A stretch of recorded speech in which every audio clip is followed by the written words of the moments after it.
2023. I'm yet again sitting in a room on my own, speaking to my computer.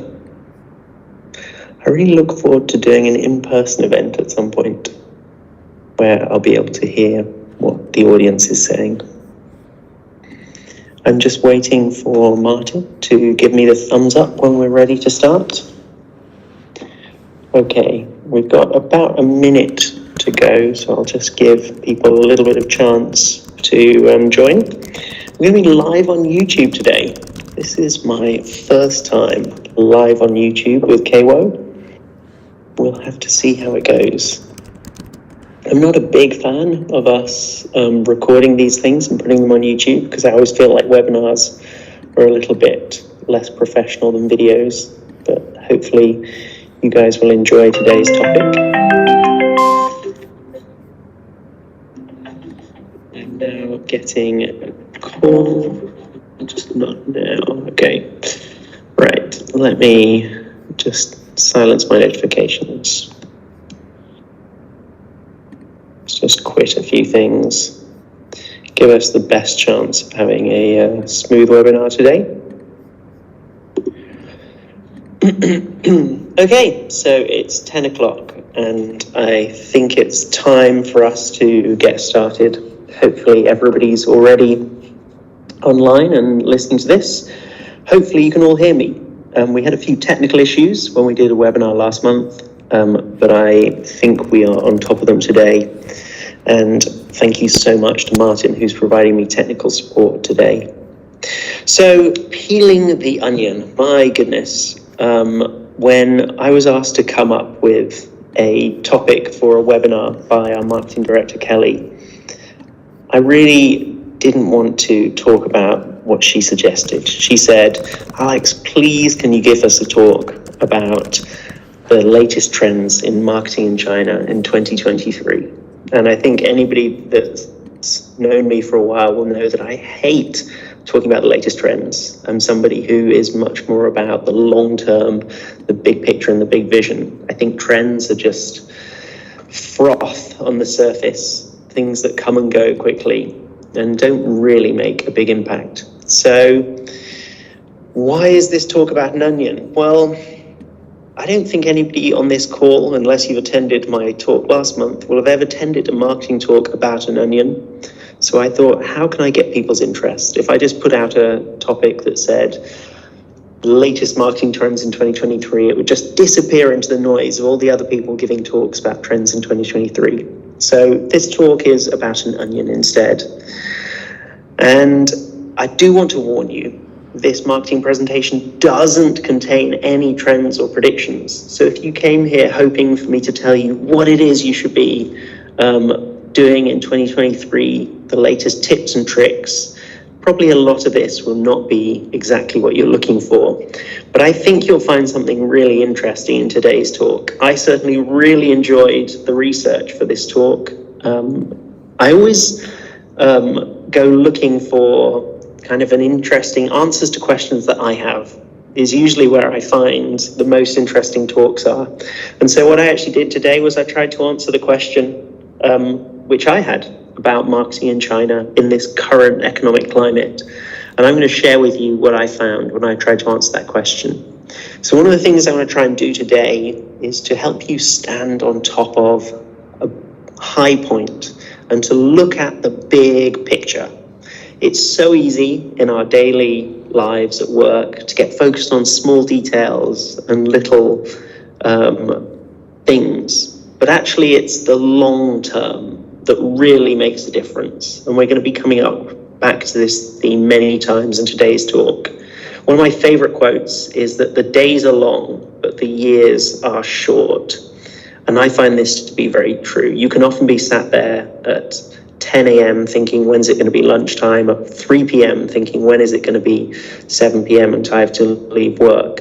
But then as soon as you know it, it's New Year again and another year has flown past. When we stand and look at the big picture, we see things differently. We realize that some of the small things that we obsess about on a daily basis are just not that important. And we also get a clearer picture of what is important. So one of the things that I have said many times, is if you look at marketing in China as a game, imagine it the game of snakes and ladders. This game that we play in our childhood in the West, where you roll a dice and you move your little piece forwards. You land on a snake, you slide down. You land on a ladder, you climb up. Well, if marketing in China is like this game, I'm afraid there are no ladders, but there are many snakes. There are many ways you can screw up, but there are not really any ways where you can jump ahead or skip ahead. Or at least if there are ladders, they're very short ladders. You can't jump 20, 30 rows ahead. You can jump 2 or 3 squares ahead if you're smart. But the key thing is not about looking for those shortcuts. The key thing is avoiding those mistakes and avoiding those costly errors. And it's so easy to waste money in marketing in China. So first, we're going to look at what is a brand? And you might be thinking, wow, big picture. So I looked for the definition of, whoa, wait a minute. No, this is wrong. Okay. An identifying mark burned on livestock or criminals with a hot branding iron. Obviously not how we define a brand. Let's try again. Okay, a product or service that is publicly distinguished from other products or services by its quality and personality. And over on the right, we have a few examples of brands, the type of brands that win awards and, rank in indexes for the most loved and trusted brands in the world. And there's something particularly unique about these brands. There's something that makes them so special, that makes people love and sometimes hate them. I just obviously downloaded this graphic on the right from the internet, but I'm sure many of you will be thinking of brands that you love and how they've impacted your life. And that's something I want you to do in today's talk. While we're talking about all of these different trends and changes and things happening in marketing in 2023, I want you to remember a brand that you really love in your life, one that's really important to you. Whether or not it's your Samsung Galaxy or iPhone, the brand of makeup, hair products, whatever it is, a fashion brand, or even a particular individual, media, talent, they're all forms of brands. What is it that makes you feel so connected to that brand? Was it a brand you discovered recently? Did it take you a long time to get to know that brand? Was it your own interest and curiosity that forged that stronger relationship with the brand? Or was it something about the way the brand connected with you? What emotions do you have when you think about this brand? Ultimately, when we think long term and we think about building businesses that are going to be successful in the long term, we have to think about brand. This is the thing that will connect your consumers with your organization and what you do. And it's an incredibly complex relationship that you build with brand. It is every single touch point that you have with your consumer. So one of the questions I have for you is, how do you feel? How do you feel in 2023? Especially related to China. Those of you based in China or looking at China very closely, how do you feel about China? How is the current situation with the economy? Well, it's hard to tell. I have done my research for this over a period of a couple of months, and the information that I consume has changed in a relatively short period of time, and I must admit there is no clear picture. But one thing we are seeing is there's quite a lot of uncertainty, which is something we've not seen in China for quite a long period of time. In fact, if we look at the Chinese economy since 1960, this has been the growth of consumer spending. Consumer spending almost hit 7 trillion US dollars in 2021. And one of the things you'll notice is it's had this incredible growth for an incredibly long period of time. While the West in 2001 and 2008 had major financial crises, China continued to grow. In fact, the last time we saw a dip in consumer spending in China was 1987. So if you're looking carefully at the top right of this graph, you'll see something that we've not seen in China for over 30 years. And that is a dip in consumer spending. So we're obviously in very unfamiliar territory, and it's really hard to know where we're going to go from here. Are we going to see consumer spending rebound back? I don't know. China's economy is still very heavily dependent on consumer spending. And this is one of the big things that's driving the way people feel in the market at this point, the way businesses are acting. If we look at consumer confidence, according to McKinsey and Company data here, you'll see that for the very first time in a long time, China's consumers are less confident and optimistic than they have been. In fact, just last year, Chinese people saved 2.6 trillion US dollars. For a country that is generally quite conservative and likes to save money, that is an enormous amount of money. And obviously, if they're saving it, that's not going into the economy. That's not buying products. That's not driving the growth of the economy that we've seen for the last 30 plus years. So when I look at the different stories, I see all these different bits of news. Not many of them especially positive at this point. There are some people saying it's rebounding and some people saying it's got a long recovery ahead of it. So it's really hard in China because we haven't seen this situation since the economy looked totally different in 1987.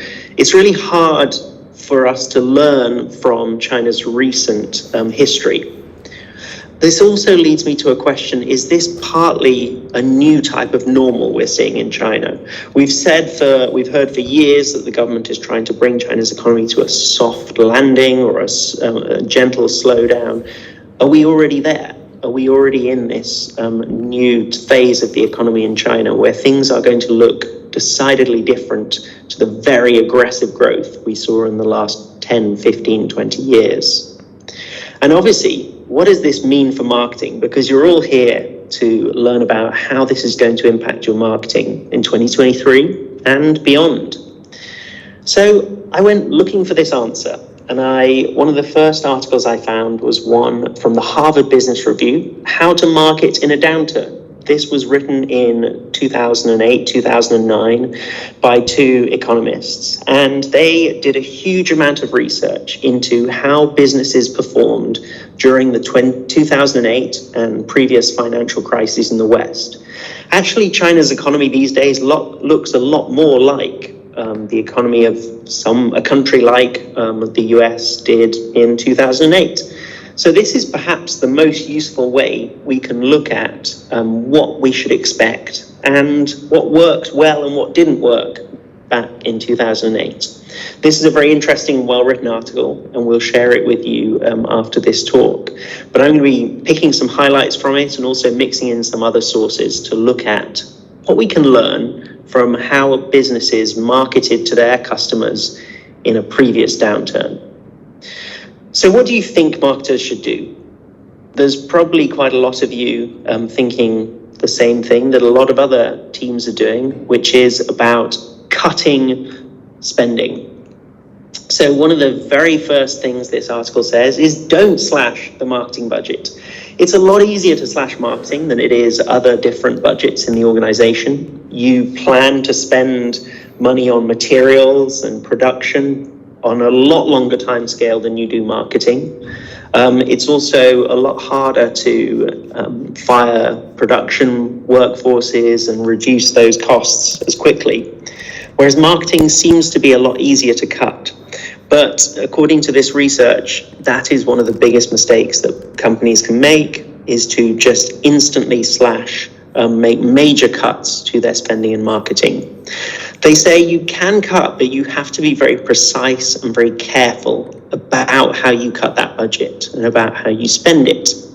So we'll have a look in a bit more detail.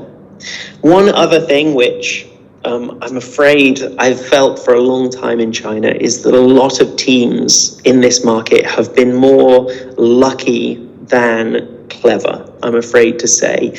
When consumer spending is rising so fast, you kind of don't need to be great at marketing. There's so much money out there trying to spend itself on products that just being around and just publishing some kind of content and doing some ads is probably going to see your sales do quite well.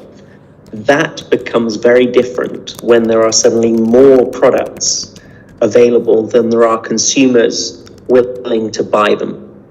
So we could be entering not just a short-term, but a more longer-term shift in the way marketing happens in China. And it might look a lot more like it has done in the West. Markets that are very mature, very competitive, and where you have to be more strategic. So definitely don't think that your past success here in the China market is likely to be a predictor of or something you can turn to in the future. One of the other key things that a lot of literature about how to market in tougher economies says is to focus on your loyal customers. Just going back to that brand that you love, have you still purchased from that company in the last 6 months? Or are you still thinking about purchasing from that company? There's generally brands that we actually have a much stronger connection with are the ones we're less likely to turn away from in these tougher times. So the consumers for your company that are most likely to still stick with you are the ones who are more loyal to you. And in fact, a company like Apple has actually seen pretty strong sales in a weaker economy in the West, despite people spending less on phones overall. Apple has continued to do very well because of the strength of their brand. Okay, so you're probably thinking, so what about this onion? You keep talking about the economy, let's get back to the onion. Well, one of the things about an onion is when you pick it up to buy it in the store, you're only looking at the outside. You're looking at this outer shiny layer. But actually the thing you take home and cook and eat and provides you with the nutrition and flavor is the thing inside, and it's made of many different layers. And so we're going to explore those different layers today. I think this is a great metaphor for the way that marketing actually works. What we see on the surface, certainly on a lot of different brands, social media and digital presence, is just a very thin, small part of their overall marketing, their overall brand. And it's actually often not even the most important part. As with an onion, you take that shiny layer off that you use to choose the onion and you actually throw it away. You don't eat it. And so this is similar, I find, with marketing. The actual most important parts are at the core, the layers in between, inside. So let's start. The first layer is, of course, your customers. These are at the core of everything you do. And it might be a good time to reevaluate your customer personas, because the way people are behaving could be changing. Do the current personas you have still reflect your customers? We've seen a lot of changes the way people are behaving in China in many different industries. Some of them related to what's happened with the pandemic, some of them related to the economy, some of them related to a general maturing in the economy and the way people behave. One good example would be travel. 10 years ago, travel in China was very much a group thing, but it's become a lot more of an individual thing. As people have become more comfortable traveling abroad, they're now willing to book their own hotels, their own itinerary. And this means that you have to reach them in different ways to before, when it was very much focused on group travel. There are actually 4 recession-specific personas. Now, China's not in recession. It's technically just a bit of a slowdown. It takes, I think, 3 straight quarters of negative economic growth for it to be a recession. So it's not that bad yet. But let's look at these recession personas. So you have the slam on the brakes, pained but patient, comfortably well off, and live for today. Let's go and meet these people in a minute. So here we have the slam on the brakes. Now, this is your person who is most close to spending their salary every month. These are the people who are going to be focused on the absolute necessities. They're going to be saving money wherever they can. They're going to be the most cautious when it comes to their buying behavior. Next, you have your pain but patient. Now, these people probably can afford a bit more. They're not quite struggling to pay the rent or pay for their food, but they're maybe a bit more cautious. They will be a lot more conservative. They're the type of people who are likely to save rather than to keep spending before, even if they do have the money. Then you have your comfortably well off. These are people who can afford to not really change anything about their buying behavior. If something costs $1 more or 10 yuan more, it doesn't really make a difference to these people, and they will continue to buy most of the things they bought before. The final person is the live for today. So this person will spend quite freely, not thinking about the future, until they lose their job or until something happens, and then they are much more likely to radically change their spending behavior. It's also important to remember that we've got to focus on our core customers. Remember, loyalty is really important to us during this period of time. So it's maybe less of a time to be focusing on awareness and purchase and think more about retention and upsell. This is definitely something that's been a big shift, will be a big shift in China. We've been so focused on driving conversion. How can we get people to click to buy? How can we get new people who don't know about us to know about us with ads and do customer acquisition? There isn't really much talk about retention marketing, but all of the research says that in a slower economic time, this is really the time to focus on your core customers and to really connect with them. We've probably all heard a similar statistic, but the research has proven it's 5 to 25 times cheaper to get a previous customer to buy again than acquire a new customer. So if you want to spend that marketing budget more carefully, think about ways that you can connect with your existing audience rather than going chasing for new customers. Apparently, an increase in retention, so if you can get old customers to buy again, an increase of 5% will translate to 25 to 95% increase in profit. Generally, more loyal customers buy at full prices. They don't need to be attracted by new offers. They will just come and buy your product from the website. They're also more trusting of you, so they may be willing to spend more on your product. Okay, so we've covered customers quickly. The next thing is your mission. Now, this comes down to what is it you deliver for your customers? How do you add value to their lives? This is especially important during any kind of major crisis or major situation in the world. During the pandemic, it was a huge thing for many brands. They were unable to connect with consumers in the normal way, and so reminding consumers of their mission was really key. This is a good chance to think about what category you fall into. Are you essential? Are you some food that people have to buy to go about their daily existence? Are you a treat, something they buy to make them feel good? This is a kind of product where they may be adjusting their spending more quickly, whereas before it used to be something they bought very regularly because they felt confident. Maybe they're trying to cut back a little bit. Are you a postponable expense? You were thinking of getting a new car, but actually the old car still works. Can we save for a while and not spend that money right now, just in case? There are many postponable items. Or are you a completely expendable item? Let's not have a beach holiday at all this year. Let's not buy that new luxury or sort of item that you just don't necessarily need right now. And again, you can actually look at the way these different consumers behave towards these different products.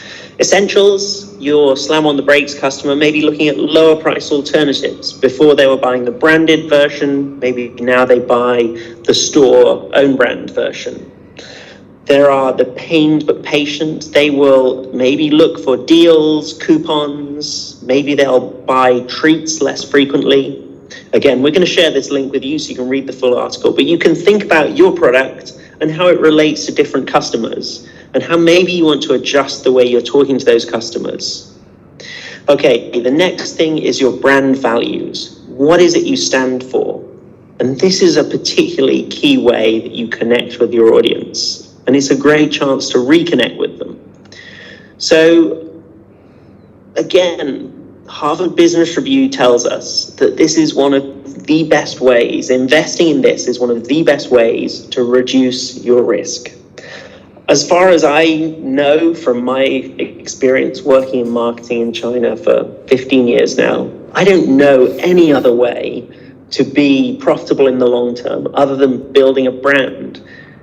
Unless you're giving people a reason to come back and find you and to think of you when they need something, then you're not really building a long-term relationship with the customer. Sure, you can buy ads, sure, you can pay that KOL to talk about your product, but unless you stay in the customer's mind, you're not really building an asset. You're not building this longer-term relationship.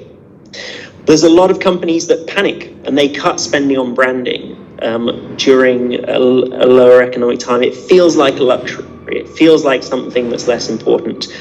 But actually, this is one of those times, if you're trying to connect with those loyal customers, that it's really important to stick with this messaging and to really remind them that you're there with them during these times.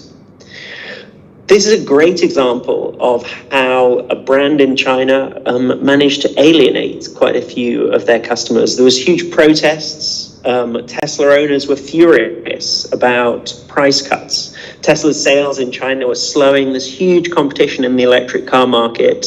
And at the beginning of the year, they made their third or fourth price cut in about 6 months.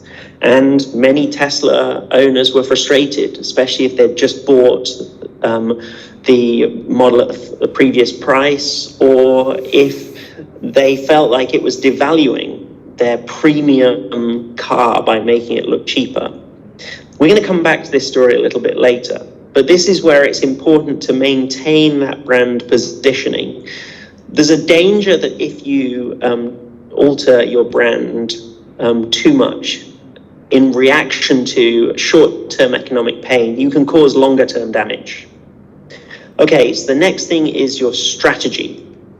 So this is a fantastic opportunity for digital and social. And in fact, China is one of the most digital advertising markets in the world. Back in 2008, online ad spending grew by 14%. It's far cheaper than more traditional ad spending. It's much more direct. It's much more measurable, and it's also more targeted as well. It can be a lot more efficient way to reach your customers.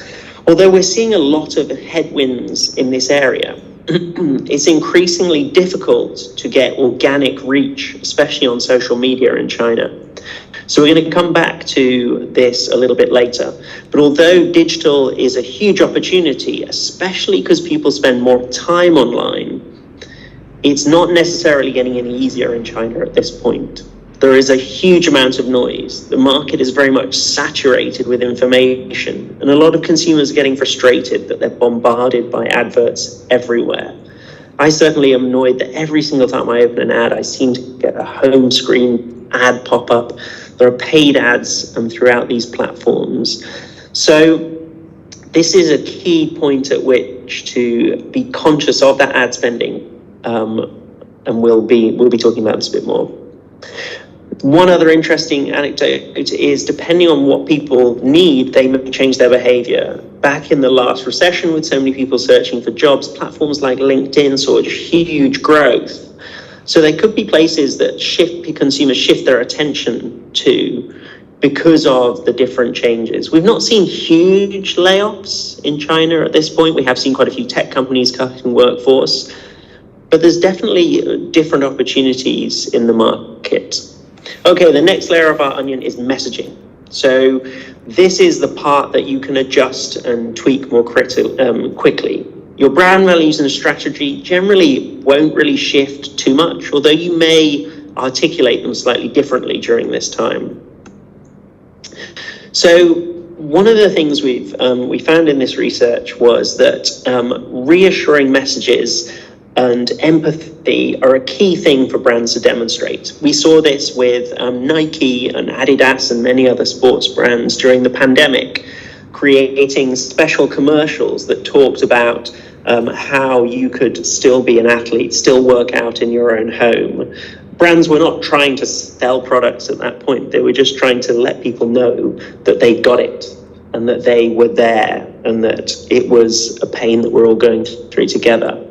This is a really key thing, especially when you're thinking about that brand that you love, that is a really important part of your life.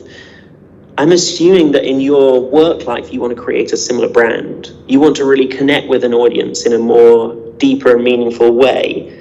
Well, how has that brand that you love connected with you? How did they build that trusting relationship? What is it about that company or that product or that experience that really appeals to you and it makes you trust them? This is the same thing we need to be thinking about when it comes to our consumers as well. It's not just about tips and tricks and ways to get people to click something one more time. If we distill it down to that, we're paying too much of a short-term game. This really is the time to be thinking more long-term. Even if this economy is going to rebound, it's definitely long overdue in China for us to be thinking more long-term. So when you look at how you can reframe your offering for different consumers, people will behave in different ways. So you've got your slam on the brakes person. They will be really price sensitive probably. They may need you to produce smaller size products. Maybe before they were buying a larger cup of tea or coffee, maybe you need to have a more affordable daily offering. Maybe you need to emphasize that you're keeping prices fixed to support them. We have seen some Chinese brands already adopting this. We've seen Tea cutting prices in the face of rising inflation, cutting prices as much as 20% or 1 yuan off a 5 yuan drink. Now, this is an interesting challenge because Tea is very much a premium brand that consumers spend quite a lot on. It's an experience. So it's maybe falls into that treat category. It'll be interesting to see if this price cut actually works for them. Are they in danger of competing with less premium bubble tea or brands and actually ending up kind of ruining their experience a little bit like Tesla did? We'll have to see. Okay, the next layer of our onion is the channels. So one of the most important things with social is don't go dark. Even if your budget has been cut, don't completely disappear from social media. Don't pause your presence there. It's actually a really affordable and efficient way to stay connected with your audience. And it's a way where you can get great feedback and actually be part of the conversation. You can be seen to be listening as well as speaking. And so this is perhaps a good chance for us to spend more time on community management, talking to our customers, seeing what they're thinking and feeling, trying to understand through our social channels how we can connect better with them. What questions do they have? What is it that would make them more or less likely to purchase our product in the current times? We've seen also that companies that have clear goals in terms of their marketing are also more effective. Now, I feel like it's an entire separate presentation, and we are going to be creating some content around how to set your marketing goals in the coming months. But one of the big challenges we see is people not being realistic. And it's definitely time to get more savvy about your data. There's so many teams that I talk to that are still looking at the basic 2 or 3 metrics on their social.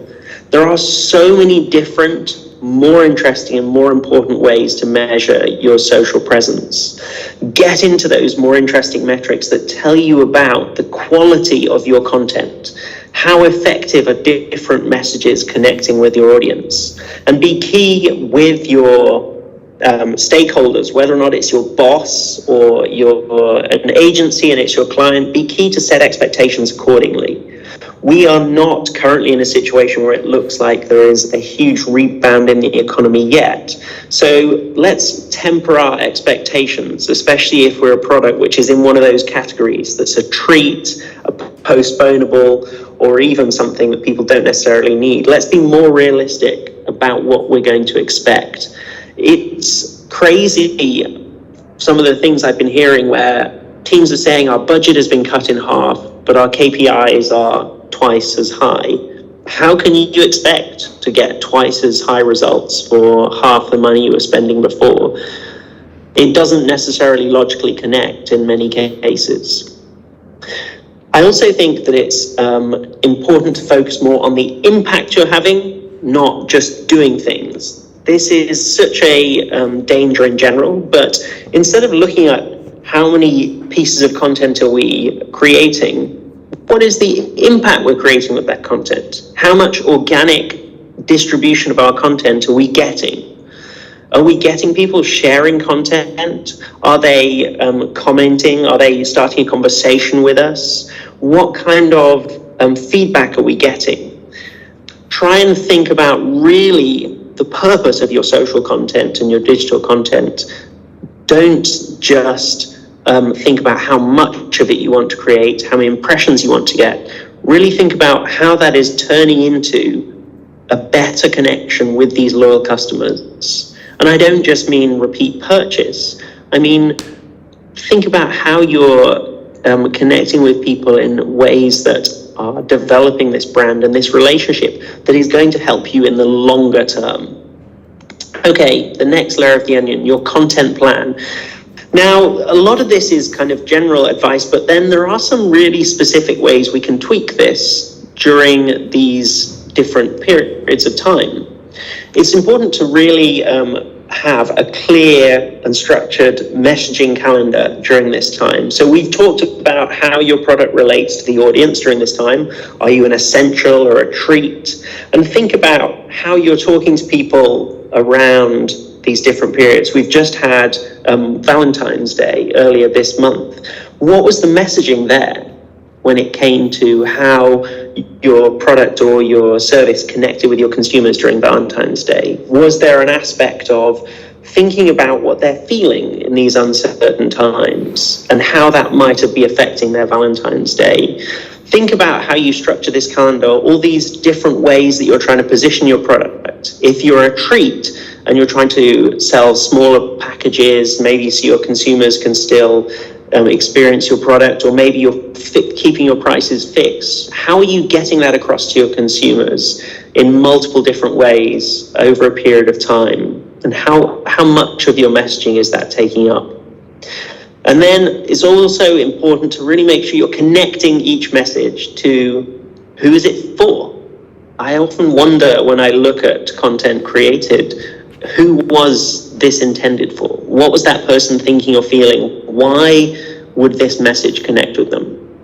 Does this content connect with your mission? Is it reminding your customers of why you are here and what your goal is in terms of improving their lives? It really is the ultimate thing that people are connecting with brands for, is they want to be happier, they want to be a better version of themselves, and your brand should have a role as part of that. And this is part of your brand values too.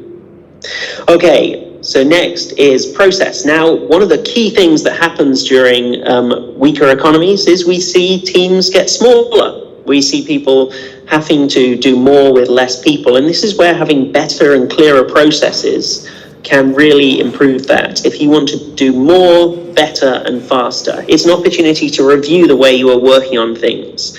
Can you cut out certain unnecessary manual work, especially if you have a smaller team? Can you focus more of your efforts on doing things that are creating more impact? How are you closing the loop? There's a number of times that I find I talk to teams, and even our own teams sometimes, and we'll be doing something, but did we look at how it worked? Did we learn from it? Or did we just do it and move on? Even with a webinar like today's webinar, I'll be thinking about it later on. How did we use this time and this effort that we spent on researching and creating this content? Did we build a connection with people? What questions did they ask? Has anybody else reached out to us? Did they want to schedule a webinar? Did they want to ask more questions about how we might be able to help them? Another key thing is don't expect something for nothing. Especially if you're a brand, don't expect your agency to work for free. Don't expect to cut the amount and get just as much work out of them. This really is a time to show empathy to the partners and people we work with, as well as our consumers. And less is often more. This is especially true on WeChat. You know, it's possible to publish a lot more content and get a lot lower results. The amount of data we have on this is just phenomenal. It's also true on platforms like Douyin. There is almost no relationship on Douyin between how often you publish and how successful you are. Really, it's the algorithm that determines how much your content gets out. So instead of focusing on let's get as much as we can, we don't need to necessarily hit 4 posts per month. We don't have to get all those videos out. How can we focus on creating content that is performing better, that is driving more organic shares, more organic growth? Okay, the final part, the outer layer of our onion, the place we started, that shiny outer surface that catches people's attention, the zeitgeist. So this is one of those times when it's important to be flexible and to listen and adjust depending on how the economy is changing. Are we seeing a huge boom in travel internationally? It's a little bit too early to tell. We saw a big increase in domestic travel in China during Chinese New Year. It was up over 20% on the previous year and higher than even pre-pandemic levels of spending and traveling. But when it comes to international travel, we don't yet know. It's a bit too early to tell. The same comes to changes in the economy. So when we're thinking about all of these things we've said, our messaging calendar, our process, make sure we're building into that the chance to review. Are the things we thought 2 months ago the same as what we think now? A great example of this is Tesla. They just announced that they're now raising the prices of their cars. So demand has boomed, partly because of rising demand because of successive price cuts, but they're now adapting to that and they're raising the prices to take advantage of the fact that they now have a wait list again. So whether or not this is a good example of how to handle this situation, it's very interesting to see huge examples like this of people adapting quickly, you know, from 3 or 4 price drops in 6 months to suddenly a price rise of their latest model. So these are all the different layers of the onion. I hope you found this talk interesting. I absolutely love feedback. So please tell me exactly what it is that we could have done better. Was it interesting? And is there anything else that you would like to know? The final thing I'd like to say is remember that it's also a really great time to think about your own team. How are you looking after your own team during this time? And of course, this may be a bit cheesy, but in order to fertilize and grow your marketing onion, make sure you're looking after your own team during these period of uncertainty. Make sure they feel supported too. Okay, so any questions? I want to throw it open to the audience. Martin's going to be monitoring YouTube. So let's see, do we have any questions in chat? This is where I try and figure out Microsoft Teams. No questions here. Martin, do we have any questions coming in on YouTube? No questions? Okay. Does anybody have anything at all that they want to ask, answer, disagree with?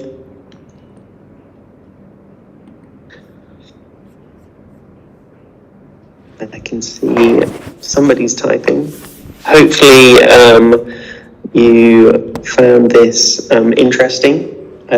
I always find it really interesting preparing these talks because I had these questions. I've always believed that it was important for brands to really invest in their positioning during a downturn economy. And it was great for doing this research into all of this great academic research to see that that's what the research says. Someone on YouTube wants to contact with you. Great. I have a YouTube fan. Well, I really appreciate everybody's time on today's webinar. If you have any questions at all, please feel free to reach out. Oh, we have a question. Zixingguo.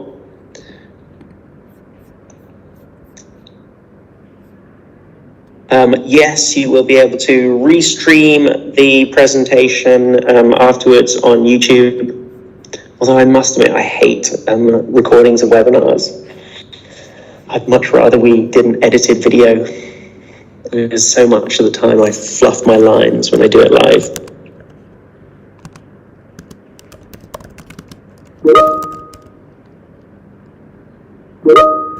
Zixin says she cannot speak. Gary Wong says it's a little bit early to say it's a downturn now. Yeah, it is a bit early, Gary. But we have seen big drop in consumer spending in China for the first time since 1987. There is a lot of uncertainty in the economy.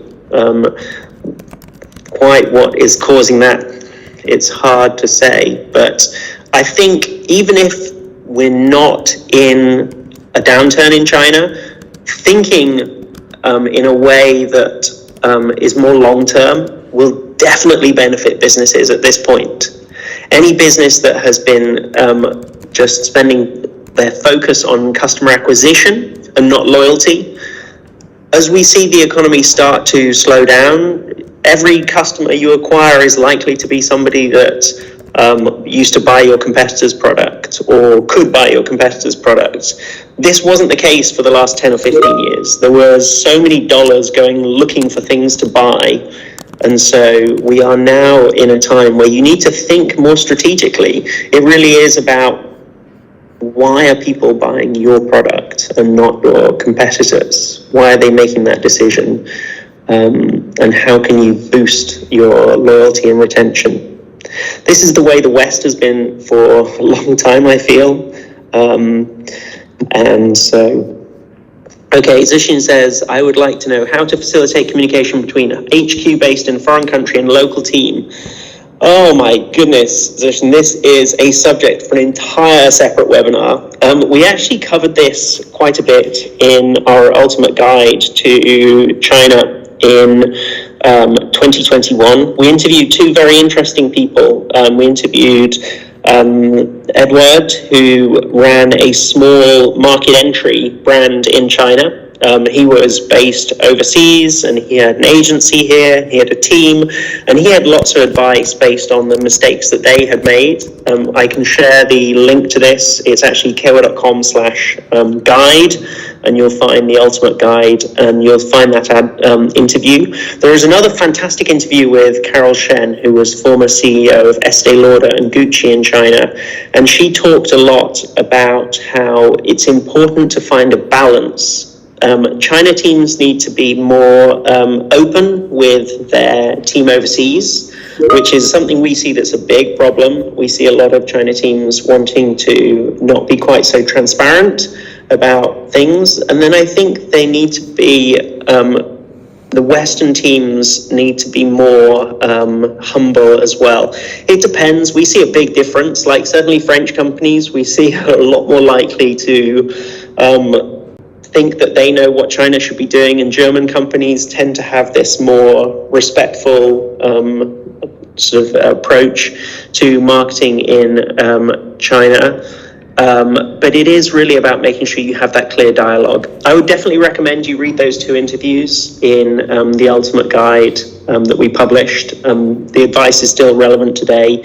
A lot of it does come down to trust and communication, which ultimately the only thing that we can really connect with our, exchange with our customers is trust. When customers give us their money, they're giving us their trust to deliver a product. And when we're doing marketing, we're trying to build that customer's trust so that they get to the point where they want to give us the money. So I think that trust also goes with HQ and China teams.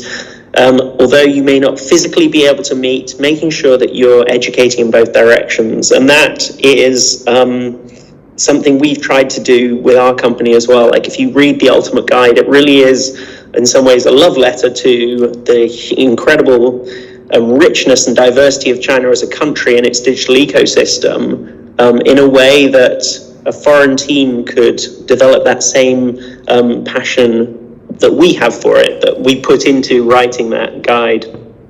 Okay, Sarah says, how to convince the foreign team that China is much more advanced in some ways in digital marketing. Ooh, Sarah.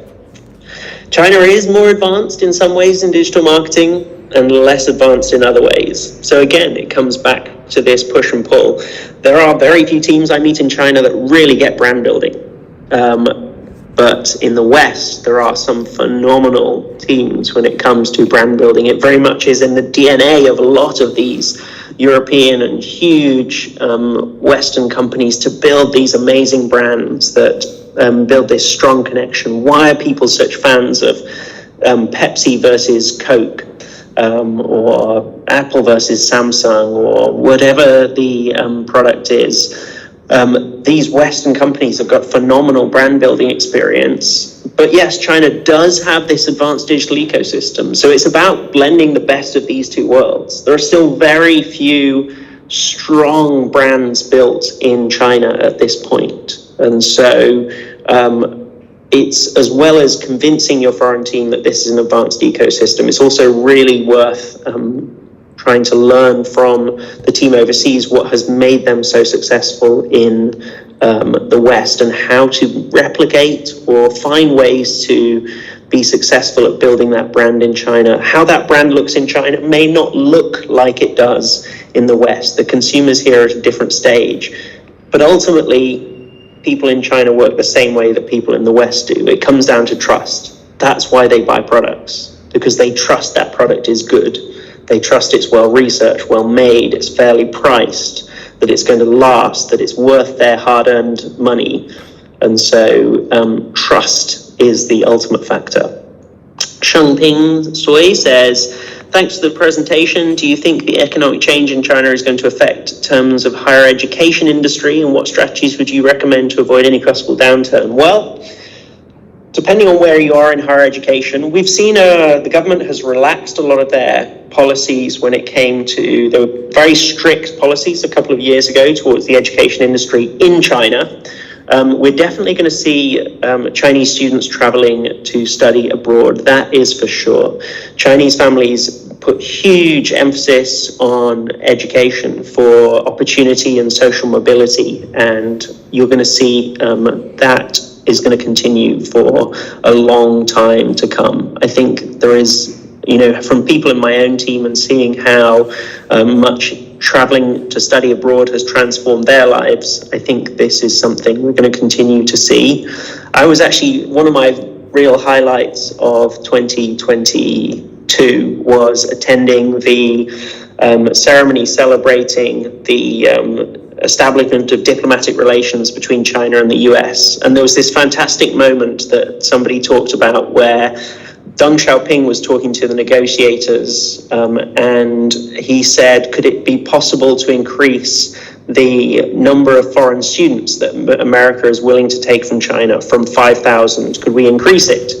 And the negotiators called Jimmy Carter at 2 a.m. US time, and Jimmy Carter says, tell him to make it 500,000, not 5,000.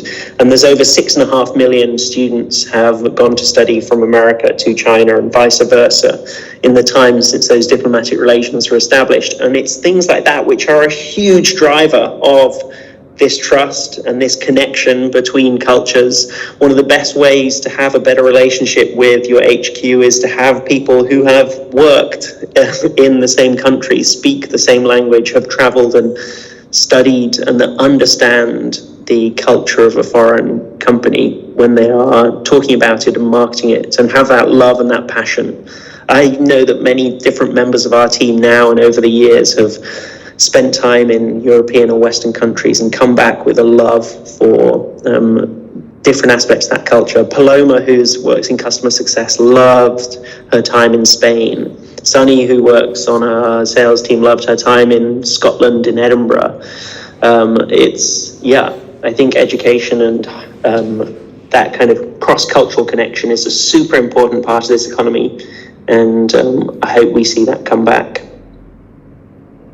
hopefully people have enjoyed this.